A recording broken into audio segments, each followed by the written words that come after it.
Bună, dragilor, și bine ați venit la o nouă citire. De această dată te invit la o citire generală, în cadrul căreia vreau să văd ce mesaje are tarotul pentru tine, pentru casă, în curând, în viitor, ce nu știi pe neașteptate și ce o să te mire. Îți mulțumesc pentru că mă urmărești, îți mulțumesc pentru că mi ești alături. Dacă vrei și tu analiză pentru sufletelul tău, mă găsești oricând gratuit pe aplicația de tarot Cristina Zurba Tarot, disponibilă atât pe iPhone cât și pe Android. Ok, a început citirea cu un as de spade. Deci, ai scos sabia. 2 de cupe. Regina de monede. Lumea. Uite, văd aici o bucurie mare. E o femeie care vine de la drum lung către tine sau un drum lung pe care vrei să-l faci pentru bucuria ta, pentru sufletelul tău. Dar văd aici clar o întâlnire sau o discuție importantă pe care o ai, fie referitoare la bani, fie referitoare la sănătate. Este vorba despre un moment aici foarte intens din punct de vedere emoțional.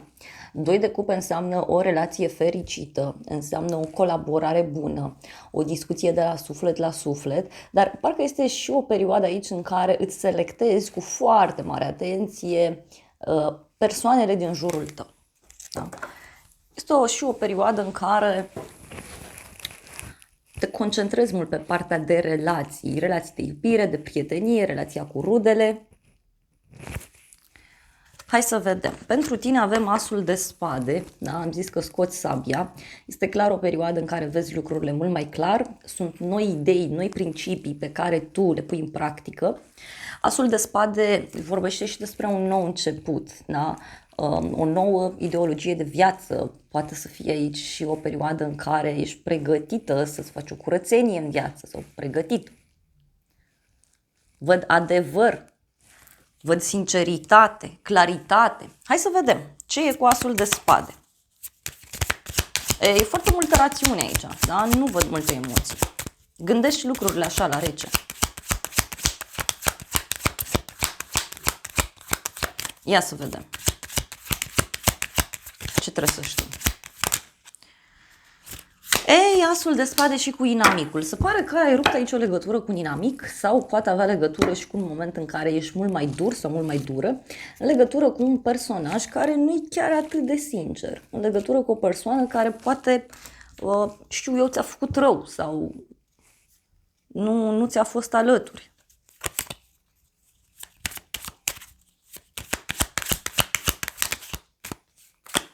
Uite, relație. E un nou început în relațiile tale? Poate este un moment în care ești mai dur, fie cu partenerul, fie cu oamenii pe care tu îi ai în jur, dar sunt oameni în privința cărora tu consideri că fie te mint, te trădează. Deci văd aici clar o decizie extrem de radicală. Te-ai hotărât ce o să faci. Uite, falsitate, hoț. Deci e cineva aici care n-a fost sincer cu tine. Și atunci văd că ești foarte hotărât să iei o decizie. Să vedem pentru casa ta, avem valetul de monede. Poate primești o invitație, dar tot pentru casa ta este un moment în care studiezi ceva, vrei să-ți cumperi ceva. Poate chiar studiezi ideea de familie, ideea de casă, însă văd în casa ta și o persoană fie mai tânără, fie este o persoană care studiază un anumit lucru. Da? Îți place să studiezi de acasă, îți place să analizezi foarte mult sufletele oamenilor. Uite, o femeie căsătorită avem aici. Deci poate studiezi ideea de relație, da? Poate este o persoană importantă care îți vine în casă, este o femeie foarte sigură pe ea, stabilă, este o femeie bună, cu sufletul mare. Uite, avem un prizonier. Deci femeia asta poate avea niște probleme. Poate avea niște probleme, poate să fie captivă într-o situație toxică. Poate e vorba de tine, că ești captiv sau captivă într-o situație puțin complicată și atunci studiezi aici problema cum anume să evadezi, cum anume să te eliberezi. Na, pentru că iar îmi apare, uite, o persoană așa geloasă, o persoană agitată. Mai vreau o carte. Inamica, da. E o persoană aici care îți studiază casa. În curând, valetul de spade, deci în curând cineva e foarte curios în legătură cu tine, vrea să știe mai multe lucruri despre sufletul tău. Valetul de spade înseamnă și o persoană care vrea să cunoască de toate. Da? Unii poate aveți un examen sau poate veți avea aici o discuție ceva mai clarificatoare. Hai să vedem valetul de spade. Un copil, ia uite, poate să fie o nouă persoană sau o persoană mai tânără care este foarte, foarte curioasă în legătură cu tine. Cineva care, uite, vrea să-ți facă o surpriză printr-un mesaj. Poate discutăm despre cineva care se comportă ca un copil, ca un adolescent. Dar poate este și o persoană aici care stă în umbră și care de ceva timp tot încearcă să afle informații despre tine. Falsitate, da, deci e o persoană aici puțin falsă sau cineva care încearcă așa să se dea pe lângă tine, încearcă să se apropie de tine, încearcă să poate să te cunoască mai bine. E cineva care se gândește foarte serios la o întâlnire. Poate să fie o persoană mai tânără, o persoană care fie lucrează cu actele, fie este un om foarte rațional, cineva căruia îi place mereu să studieze, îi place mereu să știe lucruri. În viitor, asul de bâte, deci multă pasiune, văd aici, poate o întâlnire pasională, asul de bâte înseamnă și un nou început, un nou mod de a acționa. Asul de bâte, de asemenea, poate să reprezinte și foarte mult entuziasm pe care cineva îl are. E o flacără aici care se aprinde. Hai să vedem în viitor.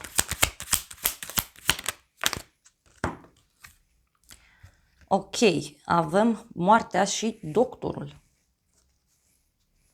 Poate finalizezi aici ceva legat de zona medicală. Pentru că asul de bâte vine cu un succes, vine cu o bucurie mare, foarte mult entuziasm, care da, are legătură cu un sfârșit, are legătură cu o eliberare. Vindecare văd aici. Uite, pietre prețioase. În viitor, nu știu, îți poți recăpăta energia sau te poți simți mai bine. Este o veste bună legată de o problemă care se închide. Și văd că e cu mare noroc. Noroc, călătorie. E ca și cum simt eu că se elimină în viitor o piedică din viața ta. Și văd aici foarte mult noroc, foarte multă bucurie. Ce nu știi tu? 8 de cupe. Deci tu nu știi aici că cineva a abandonat un anumit lucru. Nu știi că cineva vrea să lase în spate o neîmplinire, o tristețe, o supărare. Poate tu nu știi despre o despărțire din jurul tău sau poate să fie vorba despre cineva care a renunțat deja la un lucru ciudat. Hai să vedem. 8 de cupe. Ce se lasă în urmă? Niște mesaje. Deci cineva care renunță aici să mai dea mesaje, cineva care dă uitării niște vești mai puțin plăcute sau niște discuții care au avut loc și care n-au fost chiar atât de pozitive. Să mai vedem ce se lasă în spate. Speranța. Deci cineva dă deoparte speranța că ai putea să-i răspunzi sau că ai putea să-i dai mesaje. Sau cineva dă la spate niște discuții care au avut loc, da? Fără fapte. Și încotro. Persoana asta, avem așa, supărare și preoteasa. Persoana asta merge undeva ca să-și găsească liniștea, să ceară un sfat de la o persoană înțeleaptă. Sau merge să studieze mult mai bine o altă lume, da?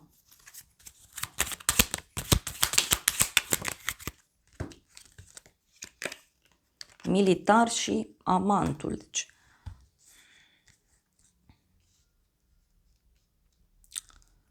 persoana asta, așa cum am zis, dă la spate niște vorbe. Asta tu nu știi. Și e ca și cum se retrage, își face planuri pentru a acționa. își face planuri, își face strategii. Uite, poate să fie și cineva care are o problemă aici. Hai să vedem ce spune și tarotul meu în legătură cu povestea asta. Ce nu știi tu? Avem un noroc neașteptat.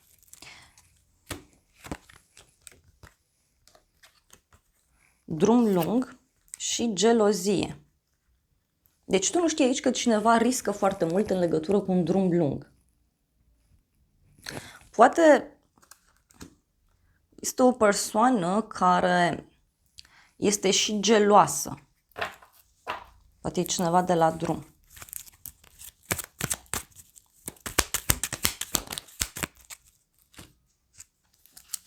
Bucurie mare și pierdere și pagubă. Deci tu nu știi aici că cineva a pierdut un anumit lucru. A dat la spate și acum se îndreaptă spre o nouă viață, își face strategii noi, încearcă să acționeze cumva. Și e posibil să-ți pregătească o surpriză în legătură cu un drum.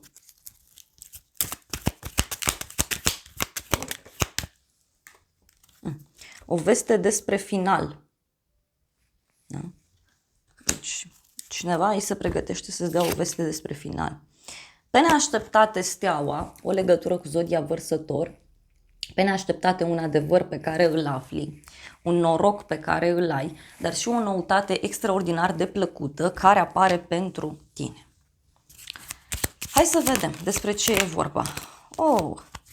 Pe neașteptate, într-un grup de oameni,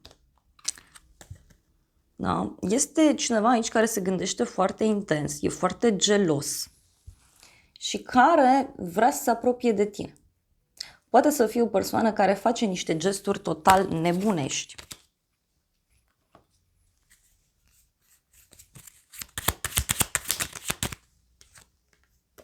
Reuniune. Deci, pe neașteptate, cineva aici vrea să se întâlnească cu tine. Sau în cadrul unei întâlniri, este un personaj aici care e puțin gelos sau nu are gânduri chiar atât de bune și o să afli de persoana asta. Da? Însă mai văd și pe cineva care, pe neașteptate, o să caute tot felul de soluții ca să se revadă cu tine. E cineva care se gândește la tine în continuu.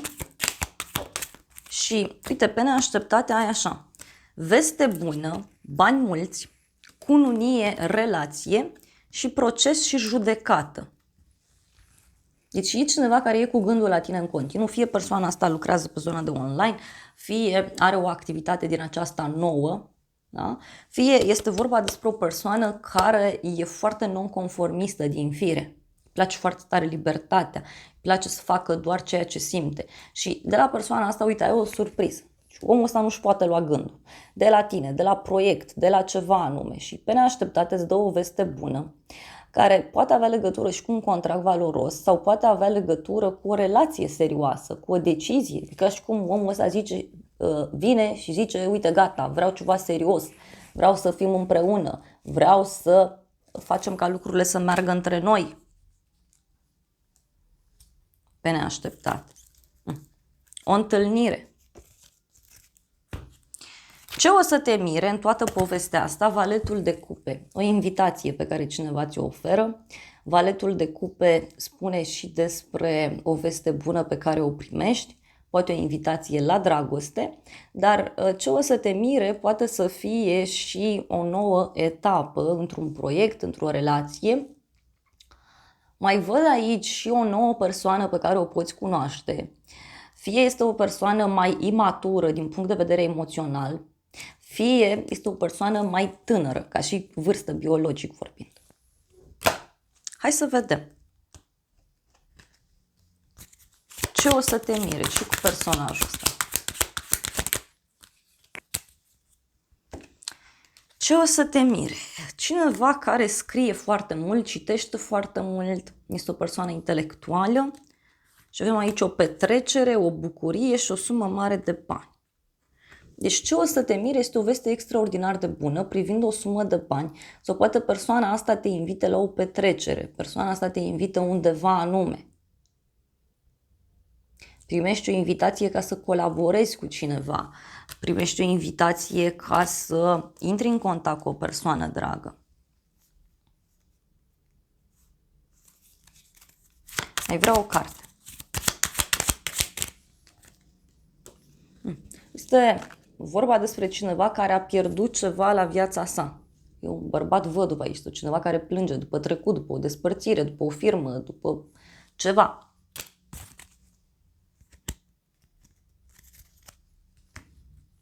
Hai să vedem ce o să te mire, ce cu invitația asta. Ce o să te mire? O scrisoare cu noroc și cu bucurie de departe. Vestea asta poate avea legătură cu o călătorie îndepărtată sau vestea aceasta poate avea legătură aici cu zona străinătății. Deci e un noroc pe care îl ai. Poate să apară și o nouă persoană. De ce nu?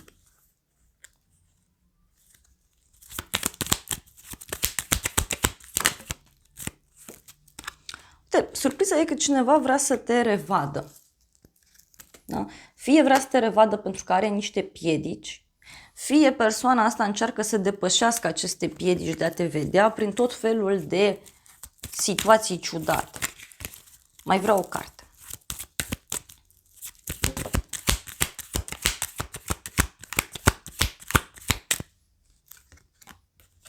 Prieten sincer. Surpriza poate să vină de la o persoană sinceră. Poate e un prieten. Hai să vedem ce spune și oracolul ăsta. În primul rând să vedem ce nu știi tu aici, că cineva renunță la un anumit lucru, cineva e tare supărat pe viață.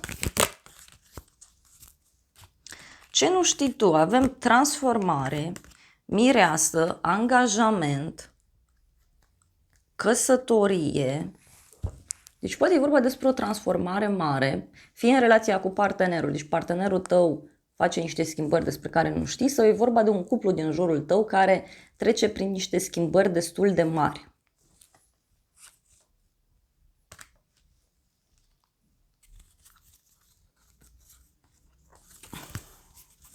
Mai vreau o carte. Ce nu știi tu aici?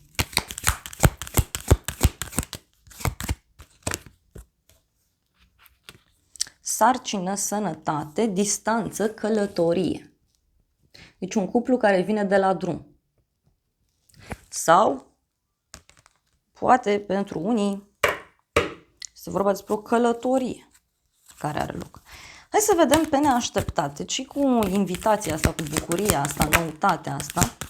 Pe neașteptate, vede, aici avem un bărbat matur, da? O moștenire, o sumă de bani, este și o persoană temătoare, o persoană foarte sensibilă, foarte ageră, se mișcă foarte rapid, care, uite, îți zice despre un sfârșit și un nou început. Deci pe neașteptate. Și ce o să te mire în toată povestea asta?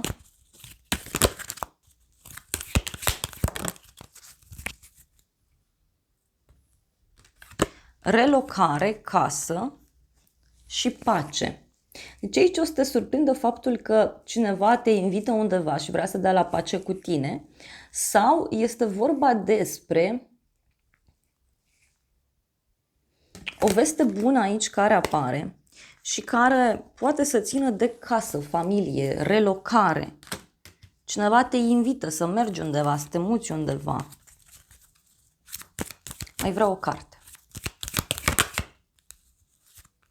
Abundență, noroc și surpriză. Este o persoană puternică, din nou, noroc, bani, nu știu ce faceți aici. Deci dacă așteptați un răspuns din punct de vedere profesional, să știți aici că lucrurile sunt mult mai bune față de cum v-ați imaginat și mai mult decât atât, poate să fie vorba și în dragoste, da? Că te simți valorificat, te simți bine, te simți apreciat. Unii puteți să primiți o veste bună pe neașteptate în legătură cu o persoană mai tânără din viața voastră. Hai să vedem ce spune și acest oracol. Ordinea organizează, arhivează, eliberează, creează fundații sănătoase și spațiu pentru noutate. Deci oracolul spune să-ți faci curățenie în viață, în casă, în suflet, în viața ta. Pentru a face loc lucrurilor noi, oamenilor noi. Avem cifra 6 aici, foarte puternică.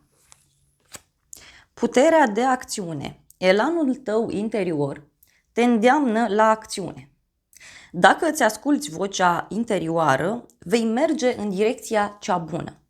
Deci oracolul spune să acționezi aici. Uite, avem numărul 10, deci este clar vorba despre un sfârșit.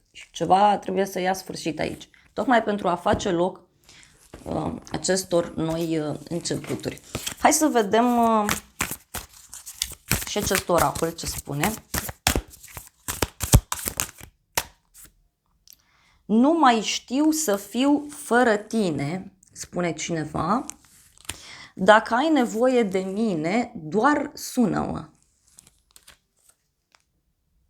Sunt de vină pentru tot.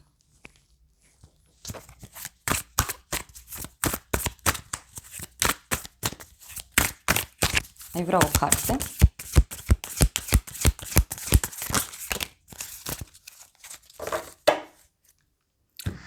Te-am văzut și am simțit că nu ai dispărut nicio secundă din inima mea.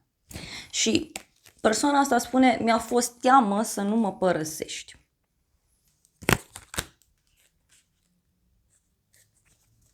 Am plătit pentru tot.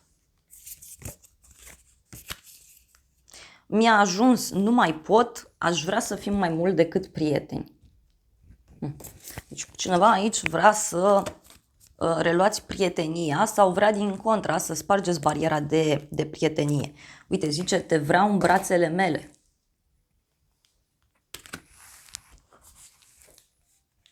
Întoarce-te la mine, vorbește. Na. Eu cred aici că e vorba despre cineva la care nici măcar nu te gândești. Să vedem oracolul ce spune. Poți să te gândești la ceva sau poți să lași oracolul să transmită mesaje. Avem căsătorie, familie, zodia rac. Deci poate te vezi cu familia sau cineva aici vrea să discutați serios despre ideea de familie. Veste onorabilă, veste bună, ziua de miercuri. Toamnă, femeie în vârstă. Bucurie de departe, luna februarie, cifra 2, zodia vărsător, zodia pești. Cineva care poate vine de la drum.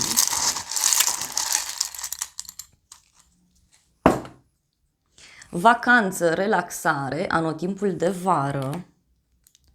Avem spirit, libertate, vrei libertate sau cineva vrea libertate. Avem negru, întuneric, cineva vrea retragere. Elementul apă, realizarea dorințelor, e ca și cum vrei să faci ceva pe cont propriu sau e cineva care se retrage pentru a face ceva important pe cont propriu. Și avem informații, cifra 3. Deci poate pentru realizarea dorințelor e nevoie să înveți ceva, e nevoie să stai tu cu tine, să-ți pui gândurile în ordine. Sau poate cineva care vrea să se retragă tocmai pentru a vedea exact cum stau lucrurile. Și au mai ieșit câteva mesaje pe care acum le-am văzut, nu știu când au ieșit. Avem inițiala O cu mesajul oglindă, deci este o persoană care îți seamănă foarte mult.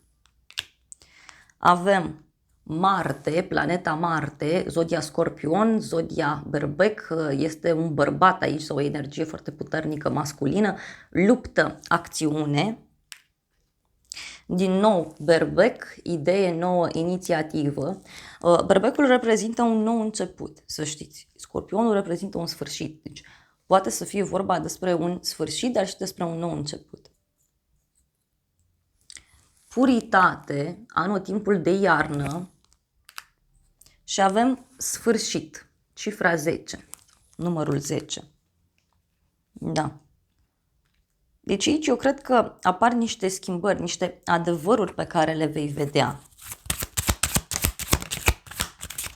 Îngerii romantici zic așa, despre o iubire adevărată: să te cunoști mai bine cu celălalt, pe cât te vei cunoaște mai bine cu această persoană, pe atât se vor închega niște legături extrem de puternice între voi.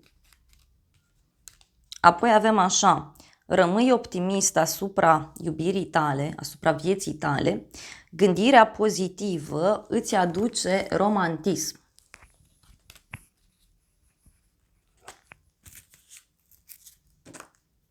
Renunță să mai controlezi problema. Lasă lucrurile să curgă natural. Da? Ci că decide ceea ce vrei și foarte curând acel lucru va veni către tine. Sau cineva care ia o decizie foarte curând și vine către tine. Dragilor, acestea au fost previziunile de această dată. Eu vă mulțumesc pentru prezență, vă îmbrățișez cu drag, sper din suflet să fie de folos informațiile și să ne revedem cu bine și data viitoare. Eu vă doresc să aveți parte de o zi sau de o seară cât mai frumoasă.